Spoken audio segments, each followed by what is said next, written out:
Evil Squid Comics Podcast. We are part of the Collector's Maze Network. Don. Scott. Andrew. All right, The Hive by A.J. Lieberman and Mike Henderson on art. This is a new book from Image. 4 issues. 5 issues, I believe. Does it collect 5? No, it's only 4. Yeah, right. it's only 4. Only 4. It's dense, though. There's a lot going on. It is dense. And there's a lot to keep track of because there's lots of characters. The basic that look the same. They don't all look the same. And they have different names. You have different names. But so the basic gist is there's these people who basically can control other people through their words. Like they have basically what Preacher had where you say something and they have to do it. The word of God. The word of God. But this is the word of God. This is the word of bees because they have a certain frequency. Yeah, like bees. And they can say something and then people do what they say, right? Yeah. Yes. Yeah. They have tapped into some type of power. It's almost like a force power in a way. Yeah. Where they can say something to people and then they do at it. a certain frequency and the people are compelled. And then these people tend to congregate in what's called a hive, where you have a queen of the hive, and then you have all the worker ones. The drones and others. The drones. And then there's apparently 2 kind of warring factions. And so that's kind of what this is about. You've got one faction that kind of broke off from the other faction, and they're trying to corner on each other's jobs, and they're trying to rob an armored car and blah, blah, blah. And I would say, at this point in this story that you have 2 factions that are with each other, but you do have the feeling like there's more than just the 2 hives out there. Oh, absolutely. In fact, at the end, that's kind of the big thing is somebody's coming after these 2 factions that outside of them, right? Well, a little bit. Maybe that's where I got confused. I thought it was...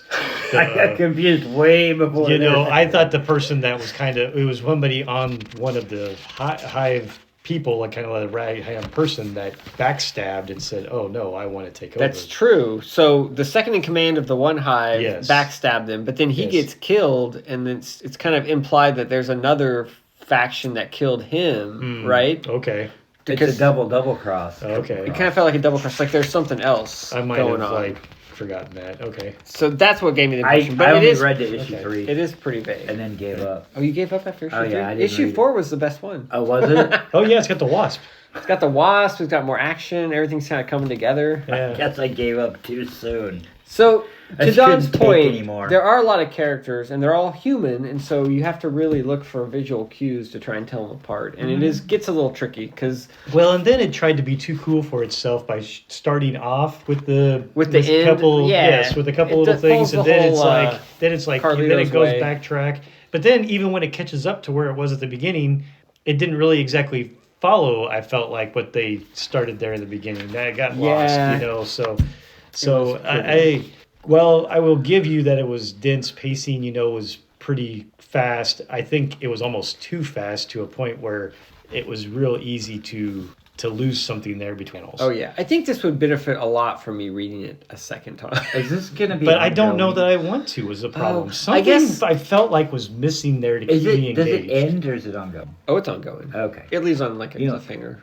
The best part about that is that they did only 4 issues and then collected it. Yeah. And then it made me read the 4 issues. Because typically I would have bought 12 of them before I even sat down and read it. Yeah. So I'm really happy that I can save my money and not buy anymore. Yeah. That's fair. And then if you buy the trades and then in a year I'll be like, maybe I need to give that another try because you make it sound really cool. I'll go back and read it, and then I'll hate it all over again. Well, I definitely liked it more than you two, but I don't totally see your guys' point, how it is kind of dense, it's kind of confusing, and the way they jump around so much, you don't really... Between the 2 sides, yes. Between the 2 sides, and also forward and back in time, and I kind of feel like you're not always sure when this is happening, because the one guy who's kind of Mason, I think it was. Yeah, who's kind of the one that they discovered...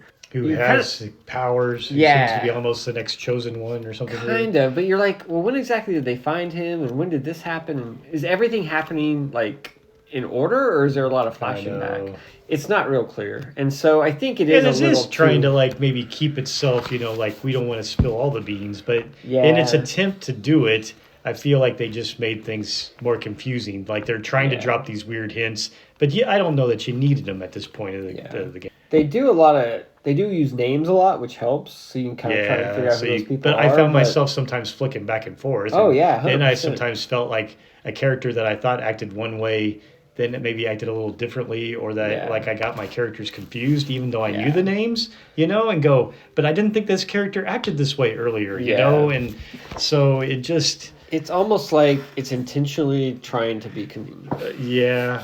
Which is a fun challenge for me, try and decipher it. There you go. But I did kind of like it. I really like this artist because he's the same guy who did The Forged. Mm-hmm. And I really like that art, and so I really like his art. And so I think that's what kind of made me, dig in and want to kind of figure it out. But I agree that it's trying to be a little too smart for its own good. I just felt like in what I read, I didn't understand where it was, and it was... It takes a while to... It was dense, and it didn't... And I may have just not been in the right mood to read it. Like, that happens. Funny you say that, though. As soon as I got through, like, the first issue of this, I thought... I wonder if I'm just not in the right mood to read this. I thought the same exact thing. Like, this shouldn't be as hard as a chore. Somewhat, And I don't want to say it was hard. I mean, there was this story there, but I just felt like I wasn't, It was unpleasant. Yeah, I didn't feel comfortable or something. It makes you work a little too hard with not enough payoff. Oh, absolutely. So, but I kind of dug it. But I want to read more. I want to try and figure it out. I feel like it's like a fun puzzle. You can tell me on that one because it feels like a puzzle. Wow, Scott's done. Yeah, I think I've got two. It sounds like I'm on solo on this one. Yeah.